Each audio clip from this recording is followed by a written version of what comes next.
व्यातीत्य मरणं मर्त्यो येन वै विन्दते अमृतं सदा अनुकूल रूपाय तस्मै श्री गुरवे नमः। नमो गुरुभ्यो नमः। नमो ब्राह्मणे नमः। नमो ब्राह्मणेभ्यो नमः। যারা আমার আলোচনা শুনছেন তাদের সকলের প্রতি সময়োচিত অভিবাদন জ্ঞাপন করে আলোচনায় প্রবৃত্ত হচ্ছি। শ্রী শ্রী ঠাকুর অনুকূলচন্দ্র প্রতিষ্ঠিত সৎসঙ্গ আন্দোলনের সঙ্গে যারা প্রত্যক্ষভাবে সংযুক্ত নন তথা শ্রী শ্রী ঠাকুরের মন্ত্রশিষ্য নন, তারা অনেকেই সৎসঙ্গের ইষ্টভৃতি বিষয়ে আমাদের কাছে নানান সময় নানান প্রশ্ন করে থাকেন। ইষ্টভৃতি বিষয়ে নানান আলোচনা, সমালোচনা, কৌতূহল, সংশয় আমরা লক্ষ্য করছি। এমনকি যারা শেষে ঠাকুর অনুকূলচন্দ্রের দীক্ষিত হয়েছেন কিন্তু ঠাকুরের ভাবাদর্শ সম্বন্ধে জানেন না, কিংবা যারা নতুন দীক্ষিত হয়েছেন তাদের মনেও ইষ্টভৃতি বিষয়ে বিভিন্ন প্রশ্ন বিভিন্ন সময় উদ্বেলিত হয়। তারাও নানান সময় আমাদের কাছে এ বিষয়ে প্রশ্ন করে থাকেন। সাধারণেরা বলে থাকেন যে সৎসঙ্গের দীক্ষা নিলেই প্রতিদিন সকালবেলা উঠে আহার্য গ্রহণ না করেই ঠাকুরকে কিছু দিতে হয়। এ আবার কেমন ধর্ম? সাধারণ দৃষ্টিতে অর্থের সঙ্গে ধর্মের সম্পর্ক তো দূর দূর থেকেই নেই, বরং অর্থম অনর্থম ইত্যাদি বাক্য আমরা শুনে থাকি। সেখানে প্রতিদিন অর্থ দিয়ে ধর্ম করা, এটি ঠাকুর অনুকূলচন্দ্রের নতুন কোনো নিজস্ব স্বকীয় চিন্তা হতে পারে। ধর্মজগতের সঙ্গে এর কোনো সম্পর্ক নেই। কিংবা আমরা পুরাতন কোনো পরম্পরাতে তো এমন বিধান দেখিনি যে প্রতিদিন কিছু না কিছু দিতে হয়। এইসব কথাও আমরা শুনতে পাই। মূলত ইষ্টভৃতি সম্পর্কিত এই সমস্ত কথা যা এখন আমরা শুনছি, সেই বিষয়ে শাস্ত্রীয় কি দিক নির্দেশনা রয়েছে, ঠাকুরের কি বলা রয়েছে, সে বিষয়ে খুব সংক্ষেপে আমি আজকে আলোচনা করার চেষ্টা করছি। শেষে ঠাকুর তার বাণীর মধ্য দিয়ে কথোপকথনে বহু জায়গায় বলেছেন ইষ্টভৃতি বিষয়টি প্রত্যেকটা সম্প্রদায়ের, প্রত্যেক আচার্য, প্রত্যেকটি আর্য শাস্ত্রের ভিতরে কোনো না কোনোভাবে ছিলই। তার মানে ইষ্টভৃতি নতুন কোনো বিষয় নয়। আমাদের প্রাচীন পরম্পরায় সমগ্র আর্য শাস্ত্র যদি আমরা খোঁজাখুঁজি করি, সেখানে নানাভাবে ইষ্টভৃতির কথা রয়েছে। কেননা ইষ্টভৃতির সহজ সরল অর্থই হলো ইষ্ট ভরণার্থে তদুদ্দেশ্যে অর্ঘ্য নিবেদন করা, তাকে নিবেদন করা। প্রতিনিয়ত ইষ্ট বা আচার্য বা গুরুকে যে নিবেদন করতে হয়, এই বিধান কিন্তু আর্য শাস্ত্রে বারবার বিভিন্ন জায়গায় আমরা খুঁজে পাই। কিন্তু সমস্যা হলো এই ইষ্ট বা আচার্য বা গুরুকে নিত্য নিবেদন করার প্রথাটা মাঝখানে লুপ্ত হয়ে যায়। যে কারণে শেষে ঠাকুর যখন সেই প্রাচীন পুরাতন আর্য কৃষ্টিরই আবার পুনঃপ্রচলন করার চেষ্টা করেন, আমাদের কাছে সেটা নতুন বলে মনে হয়। সেজন্যই ইষ্টভৃতির বিষয়টি সৎসঙ্গী ছাড়া, অর্থাৎ সৎসঙ্গের দীক্ষিত ছাড়া অনেকেরই কাছে নতুন কিছু, নতুনত্ব বা নতুন ধর্মীয় বিধি বলে মনে হয়। আদতে তা কখনোই নয়। ইষ্টভৃতি বিষয়ে শ্রী শ্রী ঠাকুর বলছেন, দীক্ষা নিলে জানিস মনে ইষ্টভৃতি করতেই হয়, ইষ্টভৃতি বিহীন দীক্ষা কভু কিরে চেতন রয়। ঠাকুর বলতে চাচ্ছেন যে দীক্ষা নিলে ইষ্টভৃতি করতেই হবে। ইষ্টভৃতি মানে পূর্বেই বলেছি ইষ্টের ভরণার্থে গুরুকে নিবেদন করা, ইষ্টকে নিবেদন করা, তাকে দিতেই হয়। এইবার আমরা যদি প্রাচীন শাস্ত্রগুলোর দিকে একটু নজর করি, আমরা দেখতে পারবো প্রাচীন ব্যবস্থায়, বৈদিক ব্যবস্থায়, আর্য শাস্ত্রের যে বিধি ব্যবস্থা, সেখানে যখন শিষ্য গুরুর কাছে উপনীত হতেন, গায়ত্রী আদি মন্ত্রে দীক্ষিত হয়ে উপনীত হয়ে গুরু গ্রহণ যখন তিনি করতেন, শিষ্যের প্রত্যহ কর্তব্যের ভিতরেই বিধি ছিল যে সে প্রতিদিন আহার্য গ্রহণের পূর্বে সেই আহার্য দ্রব্য তার আচার্য বা গুরুকে আগে নিবেদন করবে, তারপরে গুরুর আদেশ হলে সেইটি সে গ্রহণ করবে। আমি কয়েকটি প্রমাণ আপনাদের সামনে উপস্থাপন করছি। যেমন পারস্কর গৃহসূত্র, প্রাচীন শাস্ত্র, সেখানে বলছেন আচার্যায় ভৈক্ষ্যং নিবেদয়িত্বা ইত্যাদি। অনুবাদে বলছে ভিক্ষা প্রাপ্ত সমস্ত দ্রব্য আচার্যকে নিবেদন করে বাক সংযত হয়ে অর্থাৎ কথা না বলে মৌনভাবে অবস্থান করবে। পারস্কর গৃহীয় সূত্র 2য় কাণ্ডের 5ম কাণ্ডিকা 8ম সূত্র। এখানে আচার্য বা গুরুকে আহার্য দ্রব্য প্রথম নিবেদন করে তার অনুমতি প্রার্থনা করার জন্য একেবারে মৌন হয়ে থাকার বিধি বলছেন। এছাড়াও গভীর গৃহীয় সূত্রেও এই বিষয়ে নিদর্শন পাওয়া যায়। সেখানেও বলছেন আচার্যায় ভৈক্ষ্যং নিবেদয়তি। গভীর গৃহীয় সূত্র 2য় প্রপাঠক 10ম খণ্ড 44তম সূত্র। এখানেও বলছেন সেই সমস্ত ভিক্ষা সংগ্রহ করিয়া আচার্যকে নিবেদন করিবে। আবার দেখুন পরবর্তীতে যখন স্মৃতিশাস্ত্রের আমরা সন্ধান পাই, তো স্মৃতিশাস্ত্রগুলোতেও এই বিষয়ে অর্থাৎ প্রত্যেক উপনীত শিষ্য তিনি যে প্রথম গুরুকে আচার্যকে আগে নিবেদন করবে প্রতিদিন, তারপর সেই দ্রব্য তিনি ভোজন করবে, সেই নির্দেশনা পাই। যেমন মনুস্মৃতি, সেই মনুসংহিতার 2য় অধ্যায়ের 51তম শ্লোক যদি দেখি, সেখানে একদম চমৎকার করেই ভগবান মনু বলছেন নিবেদ্য গুরুবে অশ্নিয়াদ আচম্যা প্রাং মুখা শুচিহি। অনুবাদ, গুরুকে নিবেদন করিয়া তাহার অনুমতিক্রমে পূর্বমুখে আচমন পূর্বক শুচি হইয়া তাহা ভোজন করিবেন। এরপরে দেখুন এটি গৌতম সংহিতা, এখানেও বলছেন নিবেদ্য গুরুবে অনুজ্ঞাত ভুঞ্জিতা। অনুবাদ, ভিক্ষা দ্বারা যাহা পাইবে তাহা গুরুকে সমর্পণ করিবে, তদনন্তর গুরু কর্তৃক অনুজ্ঞাত হইয়া ভোজন করিবে। গৌতম সংহিতার 2য় অধ্যায়। তারপর দেখুন এইটি সংবর্ত সংহিতা 11তম শ্লোক। এখানেও বলছেন নিবেদ্য গুরুবে অশ্নিয়াত প্রাং মুখা ওয়াগ যতঃ শুচিহি। অর্থাৎ ভিক্ষিত দ্রব্য গুরুদেবকে কিঞ্চিত নিবেদন করত, পূর্বামুখ হইয়া মৌন অবলম্বন পূর্বক পবিত্রভাবে ভোজন করিবে। এরকম আরো অসংখ্য বচন আছে, আমি এই কয়েকটি মাত্র আপনাদের দেখালাম। এই সমস্ত আর্যশাস্ত্রে একদম চমৎকার করেই শ্রী ঠাকুরের যে বাণীটি আমি প্রথমেই বলেছিলাম যে গুরুর ভিক্ষা আগে দিও, অর্থাৎ প্রথম গুরুকে দিতে হবে, তারপরে গুরুর অনুমতিক্রমে গুরুকে নিবেদন করার পরেই সেই দ্রব্য ভোজন করতে হবে। এইটাই যে বৈদিক পরম্পরা, শাস্ত্রীয় পরম্পরা, আর্য পরম্পরা, আমরা এই সমস্ত শাস্ত্র বচনে পেয়ে গেলাম। আমাদের আর্য শাস্ত্রে বারংবার বলা আছে গুরু না খাওয়া পর্যন্ত, গুরুকে না দেওয়া পর্যন্ত শিষ্য ভোজন করতে পারে না। ইষ্টভীতির মূল কথাই কিন্তু এই। ইষ্টভৃতি মানে যেমন তেমন করে কিছু পয়সা গোছানো কিন্তু কখনোই নয়। ঠাকুর বারবার বিভিন্ন জায়গায় ইষ্টভৃতি সম্বন্ধে যখন বলেছেন, তখন ইষ্টভৃতির যে মূল উদ্দেশ্য সেটি তিনি স্মরণ করিয়ে দিয়েছেন। ইষ্টভৃতির মূল উদ্দেশ্যই হলো ইষ্টের ভালোবাসা, অর্থাৎ গুরুকে না দিয়ে, গুরুকে না নিবেদন করে আমি যেন গ্রহণ না করি, আমি যেন না খাই, এই ভাবটা পরিপুষ্ট করাই ইষ্টভৃতির তাৎপর্য। পয়সা দেওয়া বা অর্ঘ্য দেওয়া মুখ্য বিষয় নয়। মুখ্য বিষয় হচ্ছে গুরু কেন্দ্রিক হওয়া, আচার্য কেন্দ্রিক হওয়া, তাকে তৃপ্ত করে তারপরে আমি তৃপ্ত হব, এই ভাব জাগানো। ঠাকুর ছড়াবাণীতে প্রসঙ্গক্রমে বলেছেন যে ইষ্টভৃতির এই সমস্ত ব্যবস্থা যদি হৃদয়ঙ্গম না হয় তাহলে 1000 টাকা দিলেও সেটি ইষ্টভৃতি হয় না। আর্য শাস্ত্রেও সেটি বলছে। যেমন আমরা যদি আর্ষপ্রণীত যে ইতিহাস গ্রন্থ মহাভারত সেইখানে যাই, সেখানে কি বলছে দেখুন, শান্তি পর্বের মহাভারতের 239 অধ্যায়ের 21তম শ্লোক, না ভুক্তবতী চাষ্ণিয়াত পিতবতী নো পিবেত।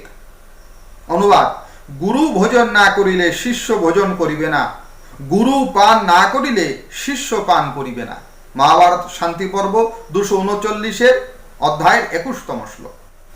এই যে গুরুকে দিয়ে ভোজন করার কথা আমরা বারংবার পাচ্ছি, এটাই কিন্তু ইষ্টভৃতির মূল তাৎপর্য। এবং আমরা যদি পুরাণাদি শাস্ত্রেও দেখি, সেখানেও কিন্তু এরকম ভুরি ভুরি আমরা নিদর্শন পাব। আমরা ঋষিদের চরিত্র যদি অধ্যয়ন করি, সেখানেও আমরা দেখতে পারবো যে তারা প্রথম গুরুকে নিবেদন করতেন, গুরুর অনুমতিক্রমে তার ভোজন হলে পরে, তাকে নিবেদন করা হলে পরে তারপর তারা গ্রহণ করতেন। একজন প্রখ্যাত ঋষি মার্কণ্ডের কথা আমরা সকলেই জানি, তার বর্ণনা শ্রীমদ্ ভাগবত মহাপুরাণে আছে। তার চরিত্র যদি আমরা একটু পর্যালোচনা করি, বিশ্লেষণ করি, তার জীবনযাত্রা, তার সাধন প্রণালী কিরকম ছিল, সেখানেও আমরা দেখতে পারবো এই ইষ্টভৃতির কথা, ইষ্ট ভরণের কথা, গুরুকে দেওয়ার কথা। ভাগবতের দ্বাদশ স্কন্দের অষ্টম অধ্যায়ের দশম শ্লোকে সেটি বলছে। সেখানে বলা, সায়ং প্রাতঃ সা গুরুবে ভৈক্ষমাহৃত ওয়াগ যতঃ বুভুজে গুরুবনুজ্ঞাতঃ সকৃণ্য চেতুপোষিতঃ। অনুবাদ, দুইবার প্রত্যহ মাধুকরী করে ভিক্ষালব্ধ দ্রব্যাদি তিনি, অর্থাৎ মার্কণ্ড ঋষির কথা বলছেন, তিনি শ্রীগুরুর চরণে নিবেদন করে দিতেন ও মৌন হয়ে যেতেন। শ্রীগুরুর আজ্ঞা হলে তিনি দিনে একবার আহার করতেন, অন্যথায় উপবাস থাকতেন। ভাগবত দ্বাদশ স্কন্ধের অষ্টম অধ্যায়ের দশম শ্লোক। এই যে আর্য ঋষির বিধান, তাদের চরিত্রে, তাদের কথনে, তাদের বলায় রয়েছে, নিত্য নিত্য আচার্য বা গুরুকে পোষণ দেওয়া, গুরুকে তুষ্ট করা, তাকে নিবেদন করে গ্রহণ করা, সেইটি ব্রহ্মচর্যকালেও যেমন ছিল, গৃহস্থ অবস্থাতেও তাই ছিল। গৃহস্থদের কর্তব্যই ছিল প্রতিদিন আচার্যকে, পিতা মাতাকে, অতিথিবর্গকে আগে ভোজন করাবে, আগে দেবে, তারপর তিনি গ্রহণ করবে। কেবল নিজের উদরান্ন সংস্থান করা গৃহস্থের দায়িত্ব ছিল না। আর্য ঋষিরা কখনো এটি বলেননি, বরং তিরস্কার করেছেন যারা কেবল নিজেরাই খায় কিন্তু দেবতাকে, গুরুকে, আচার্যকে, তাদেরকে পোষ্যবর্গকে না দেয়। ঋগ্বেদে অত্যন্ত চমৎকার একটি মন্ত্র রয়েছে, দশম মণ্ডল 117তম সূক্ত, ষষ্ঠ মন্ত্র। বেদ বলছে, যার মন উদার নয় তার মিথ্যা ভোজন করা, বলতে কি তার ভোজন তার মৃত্যু স্বরূপ। সে দেবতাকেও দেয় না, বন্ধুকেও দেয় না। যে কেবল নিজে ভোজন করে তার কেবলই পাপই ভোজন করা হয়। অর্থাৎ যারা আমার জীবনের উৎস, যারা আমার শ্রদ্ধার্হ, যারা আমার ভিত্তিভূমি, সেই পিতা, মাতা, আচার্য, দেবতা, ইষ্ট, পুরুষোত্তম, তাদেরকে না দিয়ে, তাদেরকে তৃপ্ত না করে নিজে তৃপ্ত হওয়া তো চৌর্য বৃত্তি। ভগবদ গীতার প্রসিদ্ধ শ্লোক আপনারা সকলেই হয়তো জানেন। ভগবান শ্রীকৃষ্ণ তিরস্কারের স্বরে বলছেন, দেবদত্ত বস্তু দেবতাকে না দিয়ে গ্রহণ করা তো চৌর্য বৃত্তি। ইষ্টান ভোগান হি ও দেবা দাস্যন্তে যজ্ঞ ভাবিতাঃ তৈর্দত্তান প্রদায়েভ্যো যো ভুঙ্ক্তে স্তেন এব সহ। অনুবাদ, যজ্ঞ ভাবিত দেবগণ তোমাদিগকে ইষ্টভোগ সমূহ দিবেনি, তাহাদের প্রদত্ত এই ভোগ্য বস্তু সকল ইহাদিগকে নিবেদন না করিয়া যে ভোগ করে সে চোরই। তৃতীয় অধ্যায় 12তম শ্লোক। আবার নবম অধ্যায়ও ভগবদ গীতাতে তিনি বলেছেন, বারংবার বলছেন, অর্জুন তুমি যা খাও আমাকে দিয়ে খাও, নিবেদন করে খাও। ভগবান বলছেন, ইয়ৎ করোষি যদশ্নাসি ইয়ৎ জুহোসি দদাসি ইয়ৎ তপস্যসি কৌন্তেয় তৎ কুরুষ্ম মদর্পণম। হে কৌন্তেয়, যাহা কিছু করো, যাহাই আহার করো, যাহাই হোম করো, যাহাই দান করো, যাহা কিছু তপস্যা করো, তাহা সমস্তই আমাতে সমর্পণ করো। নবম অধ্যায়ের 27তম শ্লোক।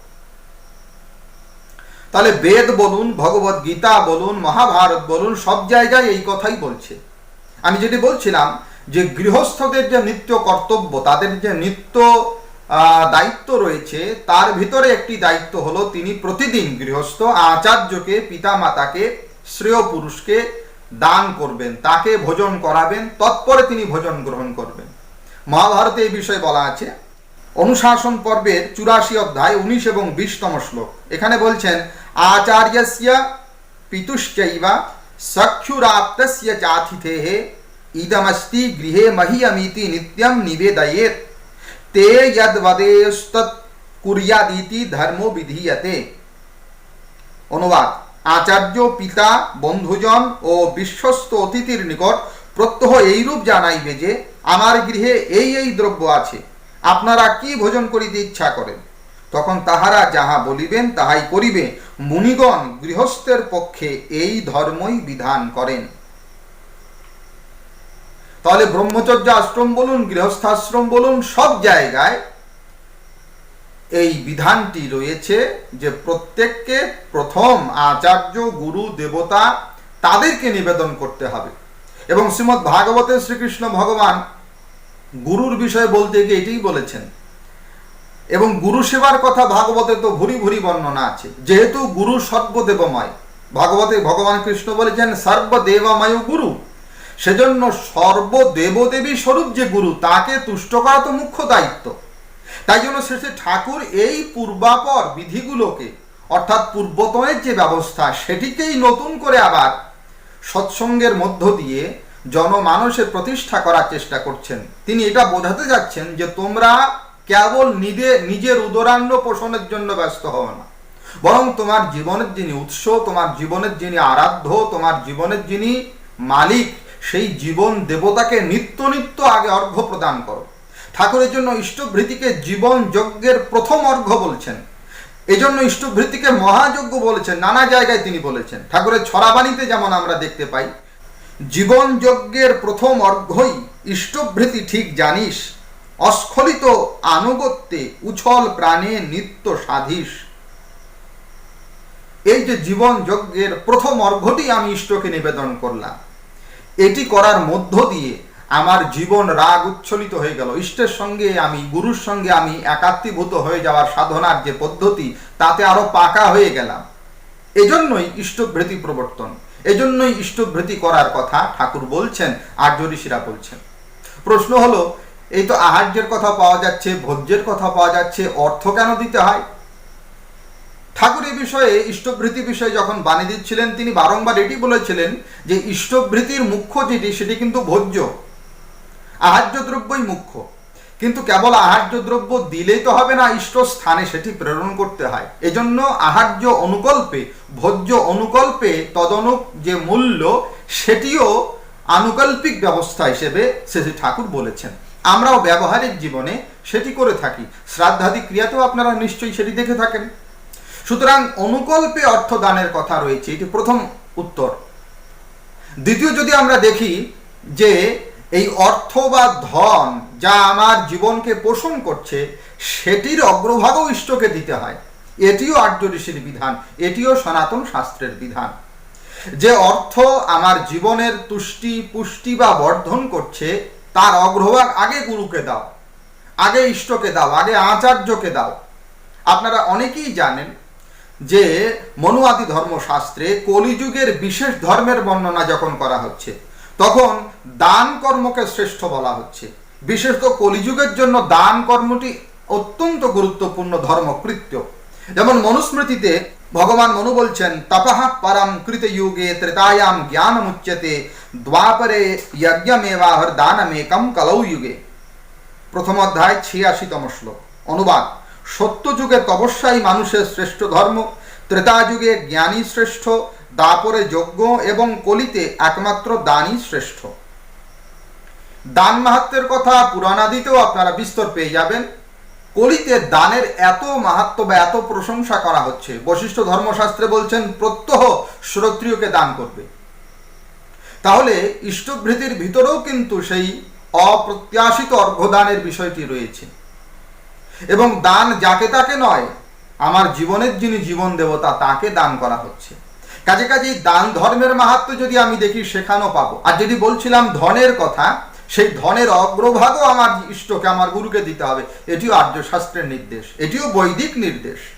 যেমন কুলার্ণব তন্ত্রের বিষয় যদি আমরা দেখি, সেখানে কি বলা হচ্ছে দেখুন, স্বদ্রব্যা বিনিয়োগঞ্চা নানিবেদ্যা গুরৌচরেত আনিবেদ্যা তু ইহ কুর্যাৎ স ভবেদ ব্রহ্মঘাতকঃ। 12-76 শ্লোক। কি বলছেন দেখুন, গুরুকে নিবেদন না করে নিজের ধন ব্যয় করতে নেই। যে নিবেদন না করে এরূপ করে, সে ব্রহ্মঘাতক হয়। কুলার্ণব তন্ত্র 12-76তম শ্লোক। তন্ত্রের এই বচন দ্বারা ধনের বিষয়ে আমরা তো পরিষ্কৃত হলামই। এছাড়াও আমরা ঋগ্বেদে দেখলেও সেখানে এটি নির্দেশ পাচ্ছি। ঋষিরা বলছেন যে আমরা শ্রেয় পুরুষের জন্য, তিনি যেখানেই থাকুন না কেন, তদুদ্দেশ্যে আমরা প্রত্যহ ধন দান করব। ঋগ্বেদে বলা হচ্ছে না পাপত্বায় রাসিয়া, এরপরে বলছেন মাহায়াতে দিবে দিবে রায় আ কুহচিত বিদে। আমি অংশ বিশেষ পাঠ করলাম, এটি ঋগ্বেদ সংহিতার 7ম মণ্ডলের 32তম সূক্ত, 18 এবং 19তম মন্ত্র। 18 মন্ত্রে যে অংশ পাঠ করেছি তার অর্থ হচ্ছে পাপের জন্য ধন দান করব না। এবং 19তম মন্ত্রে বলছেন মাহায়াতে দিবে দিবে রায় আ কুহচিত বিদে, অর্থাৎ যে কোনো স্থানে বিদ্যমান পূজাকারী লোকের উদ্দেশ্যে প্রত্যহ ধন দান করব। সেই মহৎ ব্যক্তি তিনি যেখানেই বিদ্যমান থাকুক না কেন তদুদ্দেশ্যে প্রত্যহ আমি ধন দান করব। বৈদিক ঋষিরা এমনটাই বলছেন, ঋগ্বেদে আমরা এটি পাচ্ছি। কাজেই দেখতে পারলাম দান মাহাত্ম্যের কথাই বলুন, ধন দানের কথাই বলুন, আহার্য দানের কথাই বলুন, ভোজ্য দানের কথাই বলুন, দেবোদ্দেশ্যে নিবেদন বলুন, ইষ্টোদ্দেশ্যে নিবেদন বলুন, কিংবা যজ্ঞের আহুতি বলুন, যাই বলুন না কেন সবটারই একটা অত্যন্ত চমৎকৃত পরিষ্কৃত রূপ ইষ্টভৃতি প্রণয়নের মধ্য দিয়ে শেষে ঠাকুর করে দিয়েছেন, যেটা প্রত্যেকটি নিষ্ঠাবান সৎসঙ্গী প্রতিদিন এইটি পরিপালন করে থাকেন। ইষ্টের ভরণ তো করার সামর্থ্য আমাদের কারো নাই, তিনি আমাদের ভরণ করেন। তার ভরণ কি করে করি? যেমন চন্দ্র সূর্য তিনি দিয়েছেন, আমরা সেই দেব বিগ্রহের সম্মুখে ছোট্ট একটা প্রদীপ জ্বালিয়ে তাকে নিবেদন করি। যিনি আমাদেরকে আলোকিত করছেন তাকে আলোকিত করবার সামর্থ্য আমাদের নেই, তদুপরি তার প্রীতির জন্য কিংবা আমি কৃতজ্ঞতা প্রশ্নের জন্য তাকে সেই প্রদীপের মধ্য দিয়ে আলোকিত করার চেষ্টা করছি। বলছি দ্বীপয়াম প্রতিগৃহীয়তাম, আমি তাকে সামান্য কিছু অন্ন দিচ্ছি, যিনি গোটা বিশ্বকে অন্ন দিচ্ছেন। কাজে ইষ্টের ভরণ তো করার সামর্থ্য আমার নেই, কিন্তু যাতে অকৃতজ্ঞতা না আসে, যাতে আমি অকৃতজ্ঞ না হই, যাতে কেবল আমার উদরান্ন পরিপোষণের জন্যই ব্যতিব্যস্ত না হই, এই জন্যই আর্য ঋষিরা বারংবার স্মরণ করেছেন। আর্য ঋষিরা বারংবার পঞ্চযজ্ঞের কথা বলছেন, তারা বারংবার দেবোদ্দেশ্যে দানের কথা বলছেন, তারা বারংবার গুরুর উদ্দেশ্যে দানের কথা বলেছিলেন। এই বিধানগুলি যখন আমরা ভুলে গেলাম এবং কেবল নিজের প্রীতির উদ্দেশ্যেই, কেবল অর্থের পিছনে, কেবল ধনের পিছনে, কেবল নিজের উদ্দেশ্যে আত্মকেন্দ্রিক চলনায় চলতে থাকলাম, ঠাকুর অনুকূলচন্দ্র তখনই সেই পুরাতন বিধিকে ইষ্টভৃতির মধ্য দিয়ে পুনঃপ্রণয়ন করার চেষ্টা করেছেন। কাজেই ইষ্টভৃতি বিষয়টি তার নিজস্ব মস্তিষ্ক প্রসূত কোনো বিধি নয়, চিরন্তন আর্য ঋষির যে বিধি ব্যবস্থা সেইটিকেই তিনি নবতরভাবে আমাদের সামনে উপস্থাপন করেছেন। তাই ইষ্টভৃতি কেবল সৎসঙ্গের জন্য, সৎসঙ্গীর জন্য, অনুকূল ঠাকুরের আশ্রিতের জন্য নয়। যাকেই আপনি আপনার জীবন দেবতা করেছেন, যিনি আপনার ইষ্ট, যিনি আপনার আচার্য, তাকে প্রত্যহ নিবেদন করেন। নিজের ভোজন, নিজের তৃপ্তি, নিজের আহার্য পানীয় গ্রহণের পূর্বে তাকে তৃপ্ত করার মানুষ রাখুন, তাহলেই পরে কৃত হবেন, কৃতার্থ হবেন। আর যারা ঠাকুরকে গ্রহণ করেছেন অথচ ইষ্টভৃতিতে পাকা হননি, ঠাকুর বলেছেন এক জায়গায় ইষ্টভৃতে দীক্ষা চেতন, দীক্ষা চেতন করে রাখতে গেলে, ইষ্টের সঙ্গে সংযুক্ত থাকতে গেলে এটি একান্ত আবশ্যক। তাই অস্খলিত চিত্তে অপ্রত্যাশী হয়ে প্রতিদিন ইষ্টোদ্দেশ্যে নিবেদন করুন, নিজে ধন্য হন, কৃত হন, কৃতার্থ হন, তার দয়ায় প্রীত হন, জীবন আপনার উচ্ছল হয়ে উঠুক। প্রত্যেকের জীবন এমন ইষ্টের অনুপ্রেরণায় অনুরঞ্জিত হোক, এই প্রার্থনায় সকলের প্রতি পরম পিতার দিব্য করুণাধারা প্রার্থনা করে আমি আমার বক্তব্যের ইতি টানছি। যদাত্রা সৌষ্ঠবম কিঞ্চিত তদ গুরুরেবা মে নাহি, যদাত্রা অসৌষ্ঠবম কিঞ্চিত তং মমৈবা গুরুর নাহি। ওম শান্তি শান্তি শান্তি।